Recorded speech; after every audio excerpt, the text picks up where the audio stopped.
Welcome to this top tech review. Today, we're delving into the highly anticipated release of the Sony A6700.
Photography experience a breeze.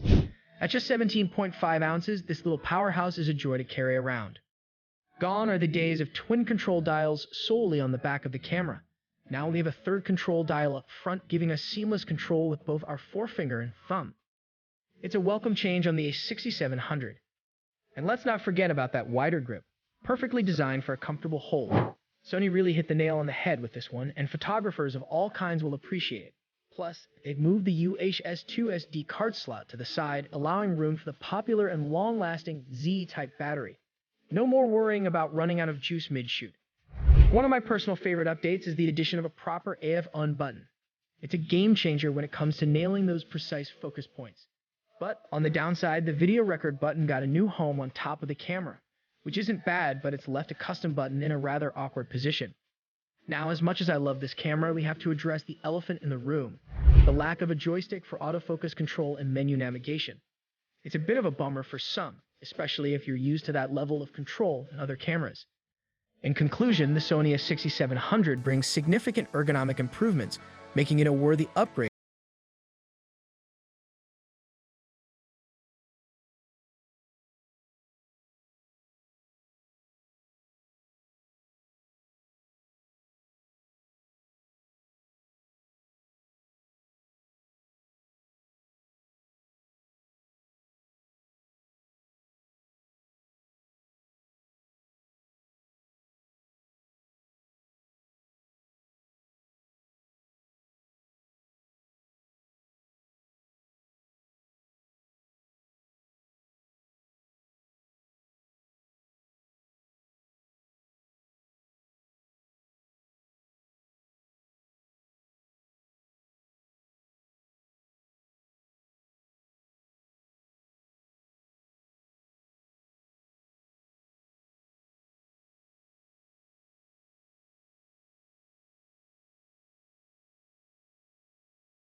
With auto framing, it can crop in on subjects and keep them centered, offering better results with the 26-megapixel sensor.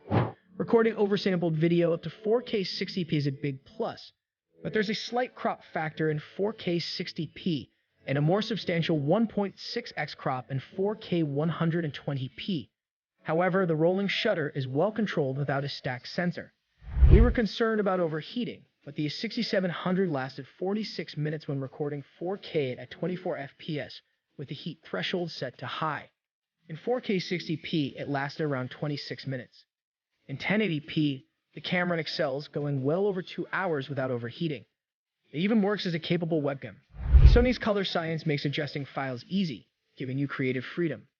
While the FX30, sharing the same sensor, has specific video advantages, the A6700 is a fantastic hybrid camera for photo and video applications. It's a significant upgrade over other A600 series cameras. Alternatives. First up, the Fujifilm X-S20, offering access to a fantastic range of APS-C lenses and boasting a top-notch handling experience. With a similar sensor, this camera is a true hybrid powerhouse, just like the A6700. The battle for the crown is on. Next in line is the Canon EOS R7. Armed with a higher megapixel sensor and some seriously impressive autofocus capabilities, rivaling even Sony's best. I can't get enough of the R7's overall handling. It's a dream to use. And to top it off, the competitive price makes it a compelling option worth considering. And that is a wrap on today's video, exploring the reasons why you might want to hold off on purchasing the Sony A6700. I hope you found this review helpful and informative. Thanks for watching, and I'll catch you all in the next one. Don't forget to like and subscribe for more top tech updates. Until next time, take care.